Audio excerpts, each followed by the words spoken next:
nous allons travailler avec deux types de laser, à savoir une lumière pulsée dans un premier temps, qui est en fait une forme particulière de laser avec un spectre un petit peu plus large que les lasers traditionnels, mais pour lequel on va pouvoir effectuer des traitements épidermiques de la surface cutanée et notamment s'intéresser à un estompage, des petites altérations superficielles comme des taches pigmentées ou des petits vaisseaux. Il n'y a pas de contact direct physique autre que de la lumière concentrée entre l'appareil et la peau. Et après avoir apprécié par un examen clinique l'aspect de leur peau au niveau du visage, on va pouvoir effectuer un traitement le plus adapté possible en choisissant le type de machine, le type de laser que nous allons utiliser.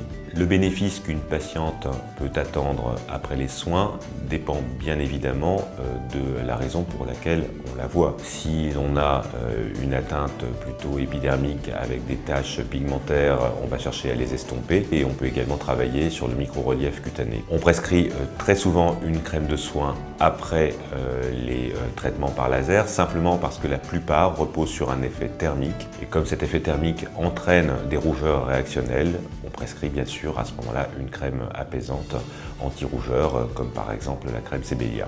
Alors, le soin extrême a 4 propriétés. Il va d'abord rafraîchir la peau immédiatement, puis l'apaiser, apaiser notamment l'inflammation à moyen terme. En plus, il va hydrater la peau en profondeur et la réparer s'il y a des lésions.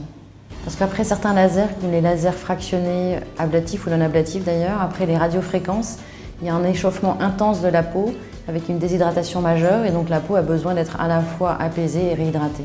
On a 4 principes actifs. Un premier qui est un extrait de cactus qui a un effet qu'on appelle cooling, c'est-à-dire rafraîchissant. On a aussi un neuropeptide qui va moduler l'inflammation et donc réduire les problèmes de rougeur, de chaleur, de brûlure. On a aussi un précurseur d'urée qui est un extrait de salicorne. Et enfin notre peptide breveté avec le CNRS pour réparer la peau en cas de lésion.